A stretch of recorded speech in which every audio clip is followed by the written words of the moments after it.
भारत में नीला ड्रम बहुत फेमस है, बहुत वायरल है। बहुत से पति सदमे में है नीले ड्रम को लेकर। भगवान की कृपा है, हमारी तो शादी नहीं हुई है। लव के चक्कर में विवाहित पुरुष अथवा स्त्री पड़े हुए परिवारों को तलाक व परिवारों को मिटाने की साजिशों को पूर्ण कर रहे हैं, और ये संस्कारों की कमी है। सौरभ सिंह राजपूत यानी वो इंसान जिसे उसकी पत्नी मुस्कान ने ही बेरहमी से मार डाला।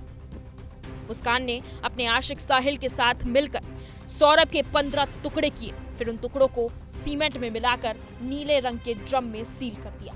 इस हैवानियत की खबर अब देश के कोने कोने तक पहुंच चुकी है।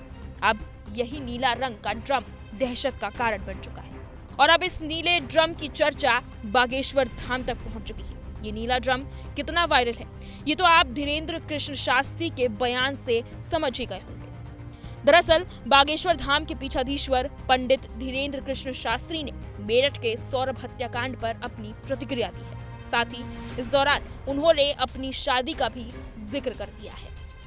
भारत में नीला ड्रम बहुत फेमस है, बहुत वायरल है। बहुत से पति सदमे में है नीले ड्रम को लेकर। भगवान की कृपा है, हमारी तो शादी नहीं हुई है। धीरेन्द्र शास्त्री आगे कहते हैं कि आज के समय में समाज में घटती परिवार की व्यवस्था बड़ी दुर्भाग्यपूर्ण है। तो वहीं उन्होंने सौरभ हत्याकांड को समाज में नैतिक पतन का प्रतीक बताया और कहा कि भारतीय संस्कृति और मूल्यों से दूर होने का यही परिणाम है। मेरठ का ये जो कांड हुआ, निश्चित रूप से ये बहुत ही निंदनीय है और दुर्भाग्यपूर्ण है।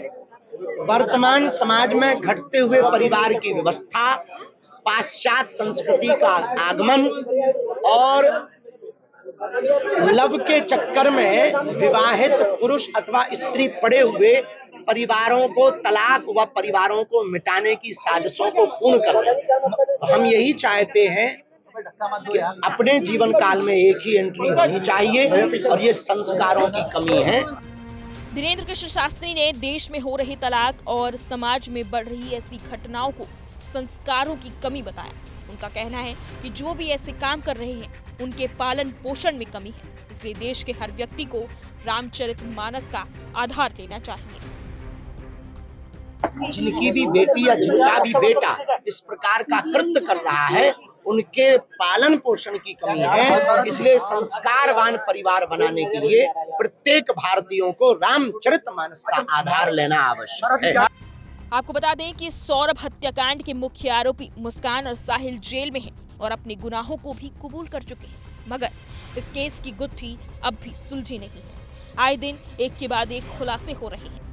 खैर, सौरभ हत्याकांड की जांच तो चल रही है, लेकिन इस बीच धीरेन्द्र शास्त्री का देश में बढ़ रहे अपराधों और इस तरह की घटनाओं को संस्कारों की कमी बताना किस हद तक सही है, इस पर आपकी क्या राय है, हमें कमेंट बॉक्स में जरूर बताएं।